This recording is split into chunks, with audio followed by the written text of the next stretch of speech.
everyone, and we're back with another episode of the Unveiled Lenses with Dr. Sasha Mercedes. And you guys know this is where we dive real deep into your lives and just try to help you figure some things out. Well, maybe I'm trying to help myself figure some things out. I don't know. But I have the most beautiful guest here, Miss Showstopper. But some of you guys may know her as Sheikah, and I know as my sister. So I'm just really excited for you guys to dive in and learn a little bit more about her. Because what you see on the outer exterior, a lot of times is not what all the amazing, beautiful things this person may have. So I'm really excited about this, and thank you. Happy to have you. Thank you. I'm excited to be here. I almost clapped for you. I was like, yeah. You almost clapped for me. Yeah. You got to clap for yourself. Well, yeah, in my head I was doing that, but I was like, I gotta show my sister some love. Like she here. She has arrived. Well, look, you have arrived and you're here. Yes. So look, I want you to tell people some amazing things, a little bit about what you got going on. And we'll just start there. Okay. Wow. I didn't quit.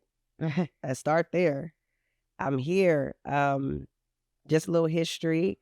I am happily in my purpose. Like I am fully like a full-time, not only mother, but I actually am just full-time in my acting career. And God has put me in a position to where I'm doing things that I didn't think I would be able to do because I've always been prejudged off of how I look or the other occupations that I have, you know. So it's good just to be able to have people see you for your talent. Absolutely. And see you for you. Like I'm like literally, I don't want to say an onion because onions, yeah, I know about smell that. But they taste good though, and they got good like. Wait, you calling yourself an onion? So you say what now? I mean, I taste good. I'm just playing, but no, that was wide open, sis. But no, we gotta have a sense of humor in this world. But no, we have layers like. And people judge an onion and just look at it by the outside. But when you cut it open, you don't know if it's ripe or if it's raw. You don't know what's going on with it. So you pull off those layers. And plus, onions are good when you have a cold. They help with a little tequila. For healing, yes. Tequila. A little tequila. What is it called? Hottie toddy. There you go. With some lemon. That's the Alabama's talk. You see what I'm saying? Like, so I'm finally being allowed to just be in my purpose and be used and by God. And it's a blessing. It's like people think it's happening overnight because I have like 8 movies on Tubi. I have 6 projects with Tyler Perry that's coming. And it's like, people are like, well, how did this happen? What did you do? And it's like, I've been doing it since I was 6 years old. I ain't gonna say my age because, you know, we don't do that. You know, I'm 25. I'm 21 forever. But you know what's funny to me? A lot of people don't know you're from LA. Yes. And, you know, I'm sitting here and you came all the way to Atlanta to find your purpose or to be aligned with what you've always wanted to do. A lot of people run to LA to say, oh, I'm going to be an actor. But here you are finding yourself in Atlanta. Yeah. How does that feel? So, well, to give you a history about that, I actually moved here in 2010. Before I moved here, I had just, I was graduating from college. I met a guy and I was in love and he was like, you really talented. And I was like, thank you. Because he seen me doing a couple of dances like hip hop, ballet, jazz, modern. I even clown dance. Like I was out there doing Rise with Tommy the Clown. And he was like, you need to go to Atlanta. Because at that time, no one knew. I was living out of my car. I got kicked out of my mom's house because she had a situation that I wasn't his situation, so it didn't matter. Mm-hmm. And I met this guy, fell in love like I thought I was in love, and came to Atlanta and was like, well, I don't have nothing here, so I might as well. And when I came here, I was so advanced, like, but I couldn't twerk. That's the one thing I couldn't do. You couldn't twerk. We're going to get to that later because I don't understand. Keep going with your story because I don't understand now. I didn't know. Make it make sense. I didn't know how to dance like that. I call it the hoochie mama dance. Oh. I didn't know how to do that. I was a trained dancer, ballet, jazz, modern, hip hop. I learned how to crunk because I was around all of the crunk. Now we got to make sure everybody know why I'm confused because she said she didn't know how to twerk. Tell them why I'm confused. I am a certified twerk technician. I am a proud dance instructor with Vertical Joe's, which is one of the top dance studios here in Atlanta, Georgia. I've been with them for 10 years, and they're the home of P-Valley, one of the top shows in Atlanta, which they actually helped me place season 2, 3 episodes on P-Valley. But I did not know how to just let my body just gyrate, as my grandma would say. I was trained to suck it in, hold it tight. So coming here was different for me. And I was made fun of in the beginning because I didn't know how to twerk. And back then, and when I came, it was what, the Twerk Twins, what was the group called? The Twerk Babies. Don't give me that. Oh my God, it was a group of girls that was twerkers here. I don't know their name. I must have missed all of that. Yeah, definitely. I missed it, but I came here. I came with him, and like literally 6 months into us being here, he got arrested. Oh wow. So I ended up being in Atlanta by myself, and he got arrested for some old drug charges, something I didn't even know about. Well, I should have knew when he had a tattoo on his arm that said "No money like dope money," but he said he just like art, and I went for it. When you in love, he like the art, he like money. Ain't no money like dope money. And come to find out, he had a history, and even though he was trying to change his life, some things he still had to fix. Yeah. So he ended up getting arrested, and he's been in jail since 2012. And we communicate here and there just to make sure that he doesn't lose himself in the belly of the beast. Absolutely. And I was by myself.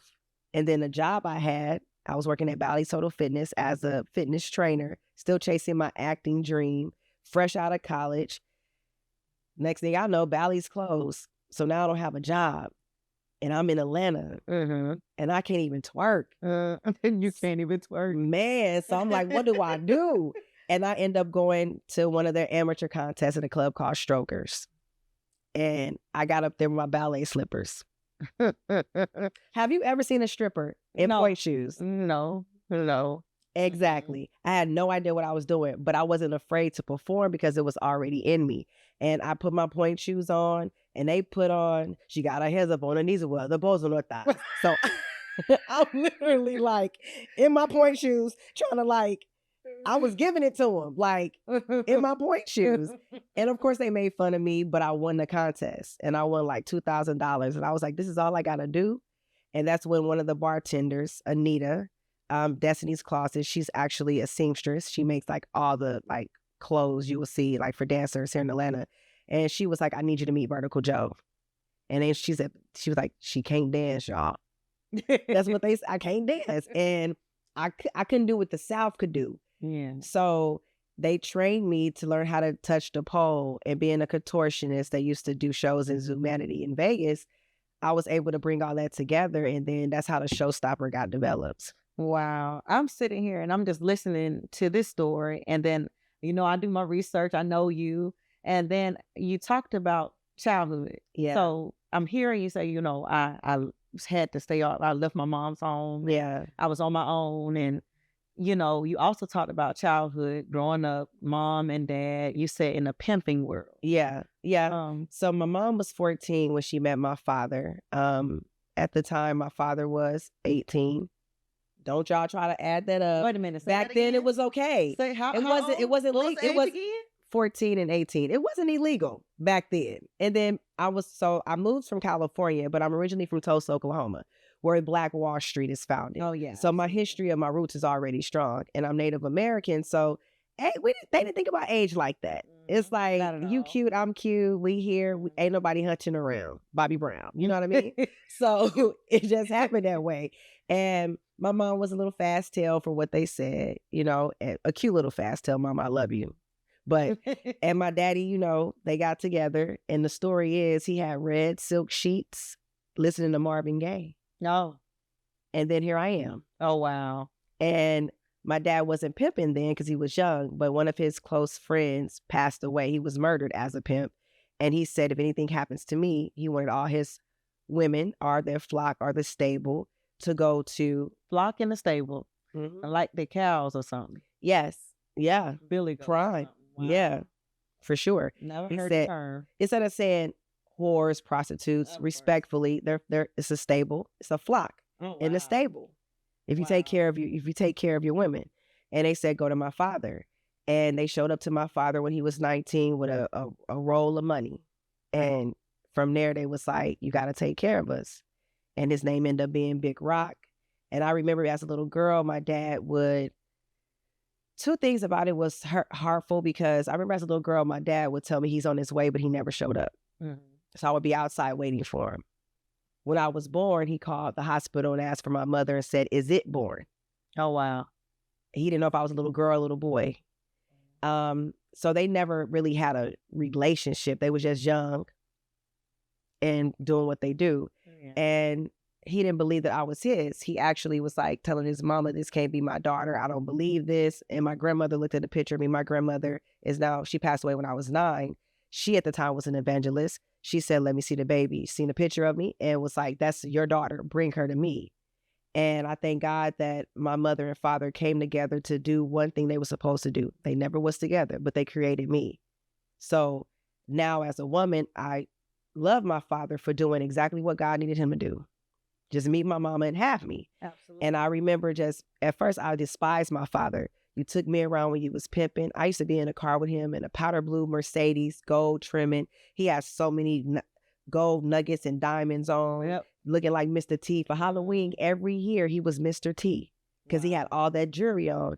And I would help him, as they would say terminology, knock women. I'd be in the powder blue Mercedes with my nugget jewelry on and my little pigtails, roll down the window and say, "Excuse me, pretty lady.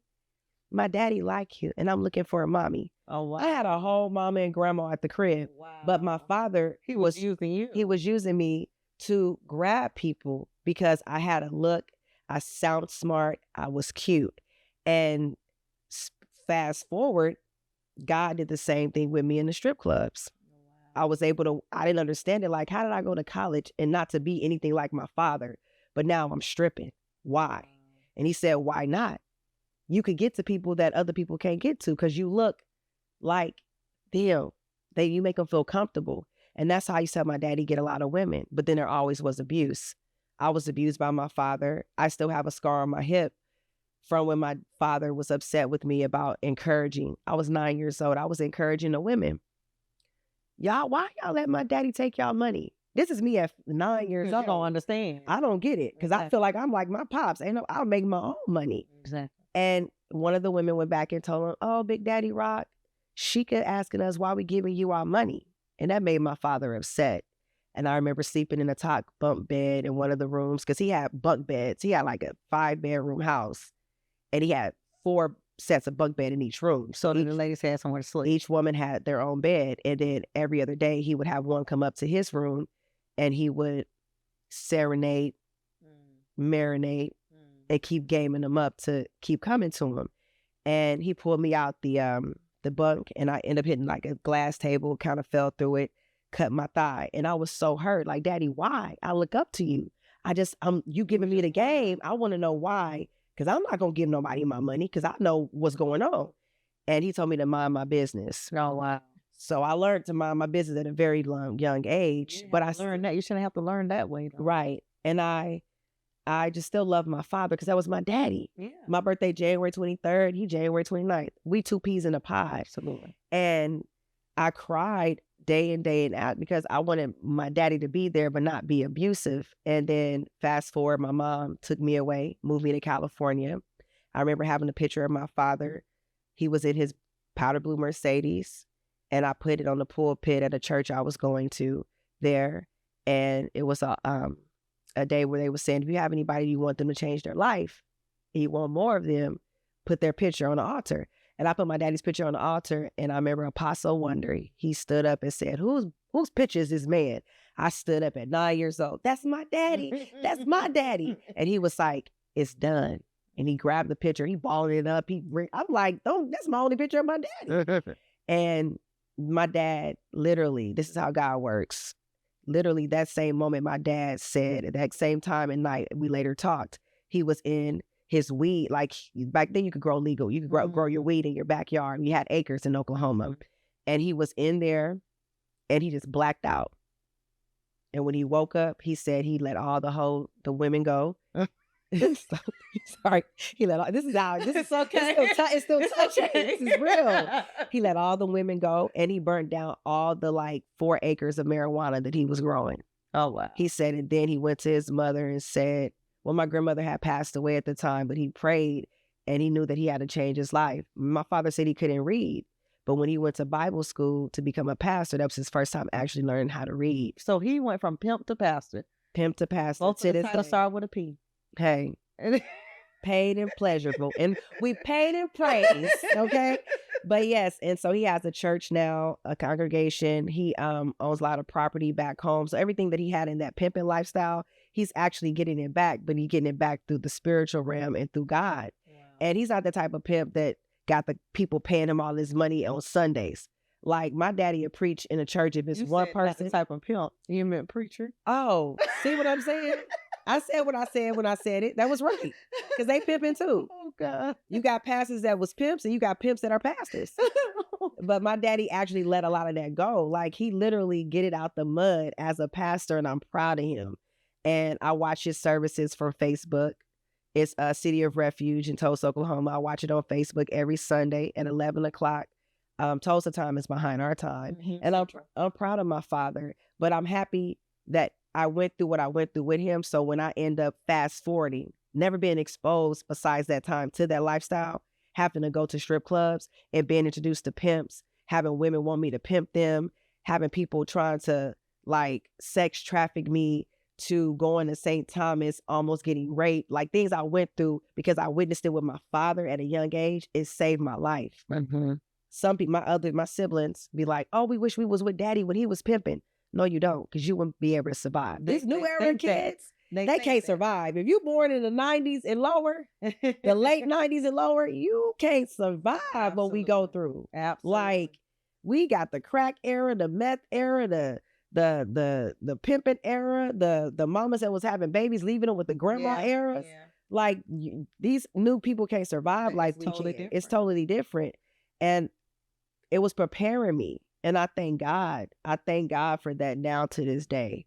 And as a mother, I'm ready to just see what my king will be. That's the part right there. Like being a mother, going through all that stuff. I just think that it's just beautiful hearing your story. Yeah. Then you heard yourself. You said I went to the strip club, but then you got so many other things that highlight you, that brings out the light in you. Yeah. And outside of that, because I know you deal with probably like judgment, people looking at you and saying, oh, you just all the time, you're just a dancer, all the time. How do you deal with those people that come at you disrespectfully? At first I didn't know how, and it broke my this confident young lady that came like, I'm a trained dancer, I could do all this through Christ that strengthens me. And I was like, Christ, where's the strength? Mm-hmm. And I didn't know how, because I was looking within myself, and I had to literally like get stripped of everything and to lean on him, because it's hard. Like I was actually married. No one knew, but I was married for 5 years, and I dealt with my husband who was a malicious supporter. And I say that because in front of everybody, oh, this is my wife, she bad, she one of the baddest dancers in the world. I done traveled the world as the showstopper, dancing, hosting parties, doing TV shows based off of TMZ, Kiki Palmer, doing all those things. But I still had Sheikah, the college graduate, absolutely, the personal trainer, the licensed massage therapist, the actress, the prophet, all those things. But nobody can see that because I was so clouded by someone that would show me off in public, but then beat me when the doors was closed. Mm-hmm. And because I didn't want to fail my marriage, and I didn't have nobody here in Atlanta but him, I didn't know what to do. Mm-hmm. So I dealt with it to prove a point. And then when it was time for... What point did you feel like you were proving? That I didn't give up on him, but I was giving up on me. I was just about to ask you. And I didn't know that. And what's crazy is I never said that to now. Mm-hmm. Wow. But then you say you were giving up on you, like, right? That just came to me right now. Like, I literally was giving up on me, mm-hmm, trying to prove to him that I wouldn't give up on him. And that's not equal love. Have you found that part that you lost in him yet? November 11th, 2018, when I gave birth to my son. Okay. For sure. That baby, oh my God, you know him. You need to call a little man. He is a man. So before, right, man, well, he be telling me off, excuse me, Mom, what are you wearing? Tighten up. I was like, wait a minute. But no, when I was married, my husband was like, you think you the showstopper, but you can't even have no kids. it broke me. That broke as a woman, that could break you. So I prayed to God, can I please get pregnant? And God delivered he answered my prayer. I was pregnant by my husband, but I miscarried. I didn't ask God if I could become a mother. And then I didn't pray a prayer of let me find a man to love me and honor me and feed me like I feed him. I just wanted a man to make me feel good. And that could come any way. We could get drunk and have sex. We could, I don't do drugs. So it wasn't, thank God I didn't do that part because I've seen some of my family go through that and it was scary. But I started drinking just to soothe that. And fast forward, I lost a baby. Me and him didn't work out, thank God. God took that, and I thought I failed, but I didn't fail. He just lost. And then... Do you feel like that was kind of a blessing in disguise? It was. Then I didn't see it. But now I'm like, oh my God. Help. Thank you, God. Because my son wouldn't be who he is today if he was made with him. Oh, yeah, absolutely. I'm sure. My child's actual father, we did what we did, and my son is here. And my son is who he is because of who God put together for that. Yeah, absolutely. And he tells me every day, Mama, keep going. Keep going. Take care of me. Don't give up. This is a 5-year-old. Don't give up, Mama. Put your Superman cape on. Because I have this cape I walk around in. Put your Superman cape on, Mama. And as soon as I get big enough, I'm going to take care of you. I promise you.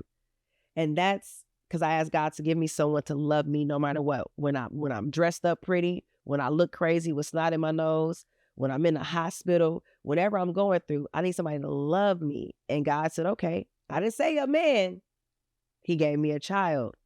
And you got a man. Oh, I do have it. Oh, yeah. Yeah, he's a man in spirit. It's definitely a man. Now, before you get, talk too much, I want to tell you, right. I got to get it. Look, she giving it to us, y'all. But listen, it's a movie that I watched. Okay. Because you've been in so many.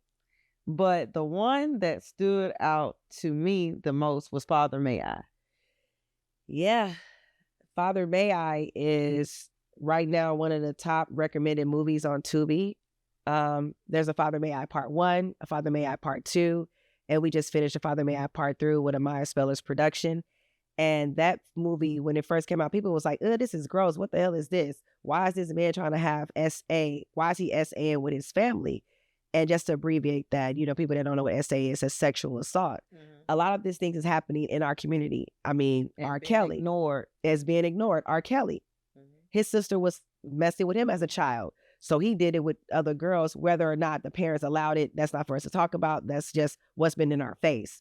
But he was traumatized. In Father May I, the mother, Wendy, she was in an abusive relationship because as a child, she was traumatized. And then she in turn did the same thing with her children. She didn't sexually assault her children, but her brother, who was being sexually assaulted by their mother, she ignored it. She ignored it because she was so cloudy by trying to find love from every other man. 3 kids, 3 different baby daddies, young age. And it happens. In Part 2, it talks about her exposing the why. Part 1 shows the problem. Part 2 shows the why. Part 3 is going to show you that at the end of the day, there is a brighter side and we don't have to give up on our youth. Absolutely. And there's a part in the scene where she breaks down and she confessed, like, my mother at 6 years old used to leave me with her friends. And we used to have to play a game called Father May I. And he told my mother that I pushed up on him as a 6-year-old. How could I, as a 6-year-old, want a grown man on top of me? How could you believe that? But again, her mother breaks down in Part 2 and say her cousin showed her how to give head at 3. And this is real life things that happen in our communities, whether or not we want to say, oh no, that's just the white community. That's just the Mexican community. That is a community, period. Exactly. And we need to protect our kids. Absolutely. At every cost. And that's the issue, I think. I'm glad you said that, is a lot of people have gotten away from that. People are so self-consumed. And you're an adult. Our babies. Children are children, and if you're so caught up in yourself, then how are you protecting them? Exactly. Who is protecting them? Exactly. You just leave them to society, you leave them to social media, you leave them to the sexy, sexy red. Yeah. Like right now, she's so popular. And I'm, what? She came from a struggling situation to live out her dreams. So I'm not taking her flowers away. Of course not. But at the same time, there needs to be interviews done where she's like, hey, little girls, don't do this. be better. My son tell But me, you know what though? Let me tell you something. I don't think that's Sexy Red's job. I think it's it's the the parents' parents. You're job. right. I think the problem is with all the idols, so to speak, the Cardi B's, all that. These are human people, human beings, and then we have our children watching them. And instead of as a parent sitting down and doing the talk before your child is exposed to anything, Yeah. we let the idols, quote unquote, teach us. Yeah. So I think that the problem is we keep It starts trying at to point the home. finger at somebody else when it starts within the home. Exactly. You're right. I agree. Mhm. I definitely agree for sure. Because Sexy Red, her background or whatever it is, like you said, like your background is your background, my background is my background. But I'm not raising no pimp though. I'm raising a king. Exactly. Yeah, And the for way sure. you might explain it to your child may not work for this child, but the parents should know how to connect or have a genuine connection with the child at the end of the day. Absolutely. You know, should. Yeah. You know, it's not always the case. And that's dependent on, and people need to realize that therapy, just not to go away from what we're talking about, but people say therapist, it don't work. It actually do. It's not going to change. So I applaud you for being in a position to say you want to take on other people's problems. That nowadays therapists we need a therapist. Like you got to have your one-offs, take your trips, and cleanse yourself, because you're taking in all these people's issues and you're helping them heal. But it's like we need it. I have a therapist. I have a psychologist and I have a therapist. I talk to my therapist twice a week. I talk to my psychologist once a month because I need it. Because if I talk to my homegirls about it, girl, you stupid. Girl, you crazy. Let's go smoke. Let's go drink. Let's go twerk. They don't, and that's not healing. It just clogs your mind. I don't want to drink. I don't want to do this because it breaks down what I need to really face. And then taking medicine sometimes doesn't help, or you misdiagnose. Exactly. And I think you hit it on the head right there. Understanding how to use what you already got within yourself to work through it. Whether it's talking to somebody, whether it's meditating, whatever. You don't need an external thing all the time. Drugs, twerking, whatever. Right. And I feel like we need a whole nother show. Right. Listen. Okay, so before we get to the, now we got wine here, so wine is okay. God made water, the ocean into wine. So don't knock that part. Yeah. We're not knocking that. Have fun, y'all, but don't let it be your escape. Exactly. That part. Now I want you to tell everybody where to support you before we end. Because that's what we want to do. We want to support you. Dang, that's been 30 minutes already. That part. Woo, I got a windpipe. Lord. You do? You're a little long-winded, but it's okay. And you just encouraging it. Like, keep on, sis. This is good. It's good. But yes, so you can actually follow me. My social media platforms is the Showstopper. That's for the entertainment. Is TheShowstopper. So the Showstopper without a W. As far as fitness and self-care, massage therapy, you can follow She Could Be Fit, which is XICABEEFIT.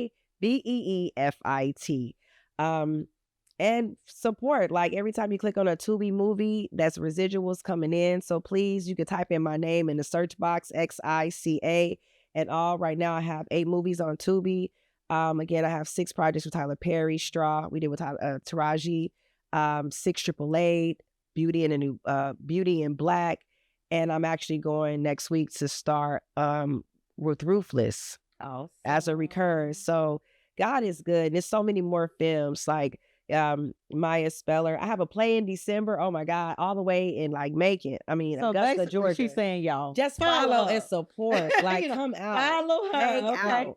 Yes. So all I want to finish out by saying is, you guys don't judge a book by its cover. Absolutely. You don't know how many gems is underneath whatever your assumption is of a person. Is some beauty within every person. Yes. You're an angel. You're a light shining through you, and you have a light shining through you. Thank you. You are the light. Absolutely. And you guys, thank you for tuning in to the Lord, y'all, to the Unveiled Lenses. Look, okay, we're gonna get it together. Listen, I'm excited. All right. I'm excited. Y'all have a good one.